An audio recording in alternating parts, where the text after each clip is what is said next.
Agora, para fazer a nossa conexão com Brasília, a gente vai conversar com a Larissa Arantes, né, Adriana, que já tem novidade pra gente aí, muitas repercussões, muitas coisas para falar.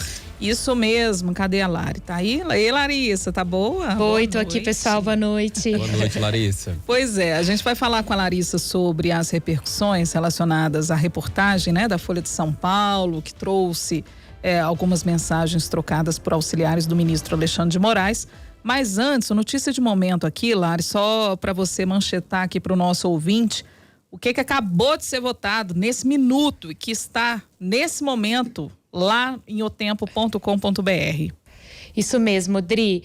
Nosso repórter setorista de Congresso, Levi Guimarães, já subiu a reportagem e nos informa que o Senado aprovou o projeto de renegociação das dívidas dos estados com a União e, claro, beneficiando, portanto, Minas Gerais. O projeto foi aprovado lá no Senado, agora falta ir para a Câmara, mas já foi dado aí um passo importante para que Minas Gerais consiga administrar esse débito com a União, né, pessoal? E os detalhes, então, lá em otempo.com.br, a gente vai trazendo aqui ao longo da edição de hoje os detalhes, né, desse projeto e também as repercussões, porque com certeza o governo de Minas vai se pronunciar, a gente vai acompanhando, né, Flávio? Exatamente, repercussões importantes, afinal de contas, né, Minas Gerais tem uma dívida gigante com a União que precisa ser paga e todos estão aguardando agora a repercussão desse texto que deve ir também para a Câmara dos Deputados. Mas, Larissa, vamos falar então do assunto que movimentou os noticiários desde ontem em todo o país, que diz respeito às declarações dos áudios que foram vazados ali de assessores do ministro Alexandre de Moraes, que teria utilizado de métodos não tradicionais, não ortodoxos para investigar pessoas no inquérito das fake news, pessoas essas ligadas ao ex-presidente Jair Bolsonaro, e isso acabou reverberando muito aí em Brasília e, como diria minha avó, o caldo entornou aí mesmo, né? Pesado, né, Larissa? É isso, Flávio. E o que a gente observou hoje foi ali o Supremo Tribunal Federal, os colegas de corte do ministro Alexandre de Moraes, saindo em defesa dele com discursos bastante enfáticos, logo na abertura da sessão plenária ali do Supremo Tribunal Federal. A gente teve o presidente do STF, ministro Luiz Roberto Barroso, explicando o que tinha acontecido e que não era fora da lei, não era algo ilegal e irregular. O ministro decano da Corte, Gilmar Mendes, também discursou defendendo o ministro Alexandre de Moraes, e o próprio Moraes também falou em sua defesa. E aí, gente, só para a gente entender, né, fazer aqui um resumo para quem nos acompanha, afinal de contas, às vezes esses assuntos eles parecem um pouco mais complicados do que eles realmente são. O que acontece? A matéria da Folha de São Paulo, a primeira matéria saiu ontem, a reportagem da Folha de São Paulo teve acesso ali a conversas de WhatsApp que envolviam assessores próximos do ministro Alexandre de Moraes. Em uma época que, além de ministro do Supremo Tribunal Federal, ele era presidente do Tribunal Superior Eleitoral. A gente lembra, né, que na formação do TSE você tem 3 integrantes do Supremo Tribunal Federal. E aí a reportagem da Folha indica, né, aponta que Moraes utilizou de métodos fora do rito tradicional para embasar, utilizando relatórios ali, para que relatórios fossem produzidos, para embasar inquéritos e suas decisões em relação àquela investigação de apuração sobre fake news, sobre notícias falsas, lá no Supremo Tribunal Federal. Ou seja, ele utilizava ali da estrutura do Tribunal Superior Eleitoral, mais especificamente do departamento que toma conta ali do combate à desinformação, e usava esses relatórios para o inquérito das fake news. Bom, Ok, o que acontece, né? A Folha de São Paulo aponta que esse não é o rito oficial, que esse seria um rito informal. Ok, quando foi hoje, qual que foi o argumento, digamos assim, mais unificado dos ministros para saírem em defesa de Alexandre de Moraes?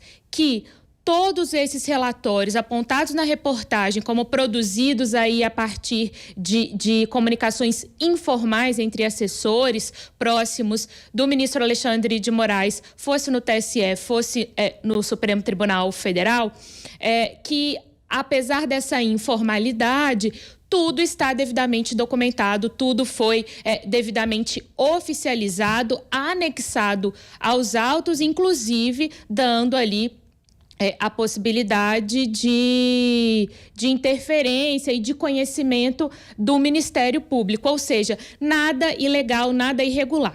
Isso na fala do ministro Luiz Roberto Barroso. E aí também vem Alexandre de Moraes dizendo que as defesas dos envolvidos tiveram acesso a todos os relatórios citados na reportagem da Folha de São Paulo. E aí o que a gente observou? Isso aqui para resumir um pouquinho, né, da história toda desde ontem até agora. E aí, pessoal, só para a gente ter uma ideia do que foram essas mensagens, né, do que exatamente a gente está falando. A gente separou aqui 2 trechos vindos, né, aí dessas mensagens às quais a Folha teve acesso de assessores próximos do ministro conversando aí com o responsável por esse departamento de combate à desinformação, só para a gente entender quando a gente fala assim, ele estava usando a estrutura do TSE para a produção de relatórios que pudessem servir também para o Supremo Tribunal Federal. Vamos ouvir, então, o primeiro trecho dessa conversa. Eu acabei não colocando tudo, eu coloquei outras coisas que falavam mais de 142 do que isso. Foi o que ele pediu, né? Mais 142. Se o senhor falar, eu altero. Talvez seja mais interessante colocar, Eduardo, alterando, pelo seguinte: quem mandou isso aí exatamente agora foi o ministro. E mandou dizendo, vocês querem que eu que faça o laudo, não sei o que, sabe? Ele tá, assim, ele cismou com isso aí. E como ele tá esses dias sem sessão, sem isso, sem aquilo, ele tá com tempo para ficar procurando, né? Bom, esse aí foi um trecho da conversa, falando a respeito desse relatório. E aí tem mais um trechinho também que dá para exemplificar do que a gente está falando aqui. Então, mas tem coisas que fundamentam, ele quer que coloca mais ainda. Na verdade, ele coloca o que ele acha, né? Eu altero, o que tem é mais que essencial para isso. Eu vou alterar aqui rapidinho. Concordo com você, Eduardo. Se for ficar procurando, vai encontrar, é evidente, mas o que você disse, o que já tem é suficiente. Mas não adianta, ele cismou. Quando ele cisma, olha, é uma tragédia. E podem ter certeza, se você colocar esses outros, como você falou que vai colocar agora, ele vai amanhã depois, se for o caso, vai encontrar outros e falar que só a gente aqui não encontra. Difícil, viu? Difícil. Mas enfim, vai. Se você puder quebrar o galho aí, alterar, por favor. Bom, e aí, o que acontece, né, gente?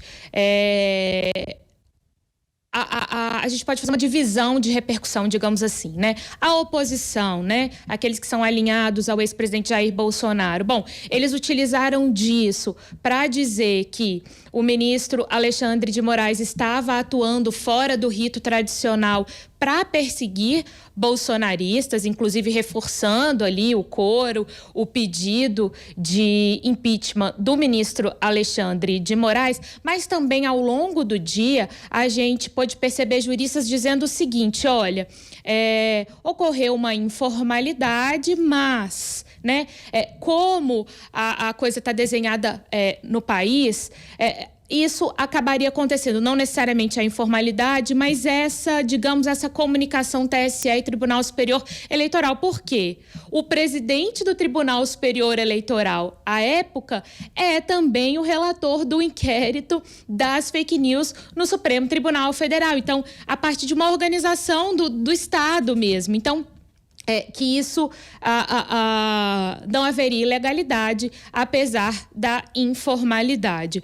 Bom, gente, o que a gente percebe, né, de fato, essas reportagens unificaram, né? Se a gente pode apontar algo em relação, por exemplo, ao Supremo Tribunal Federal. A gente sabe que ali os ministros têm visões divergentes, opiniões divergentes, mas a gente viu algo bastante orquestrado e alinhado no sentido de sair em defesa do ministro Alexandre de Moraes hoje, mas em contrapartida a gente já viu a oposição, digamos, aumentando as críticas e defendendo o impeachment, e a gente lembra em um Congresso que já está insatisfeito com o que eles chamam de interferência do STF no Legislativo. E aí conecto aqui com outro assunto, que é a questão das emendas. O ministro Flávio Dino, por exemplo, suspendeu, isso também agora, acho que há 1 hora atrás, decidiu suspender o pagamento das emendas impositivas, entre elas as emendas PIX, até o Congresso definir regras de transparência. Ou seja, o clima já não está bom, conseguiu piorar e agora ganha ainda, né, mais lenha na fogueira para que esse clima aí, essa relação entre Congresso e STF fique ainda mais estremecida. Pessoal, até o momento é isso que a gente pôde perceber, e também, mais uma vez, para o ouvinte entender como que foi esse discurso unificado, né? Esse discurso alinhado. Não foram todos os ministros que falaram hoje, claro, mas assim, o presidente da Corte ter esse momento de fala é muito simbólico, é muito representativo. E aí também temos um trechinho da fala do ministro Luiz Roberto Barroso de hoje. Não é uma questão de ter crítica ou de divergir de decisões do Supremo. Nós decidimos as questões mais divisivas da sociedade brasileira. E, portanto, faz parte do nosso papel, ao interpretar a Constituição, com muita frequência, desagradar setores importantes da sociedade. Às vezes ao governo, às vezes à sociedade civil, às vezes aos ambientalistas, às vezes ao agronegócio, às vezes aos indígenas.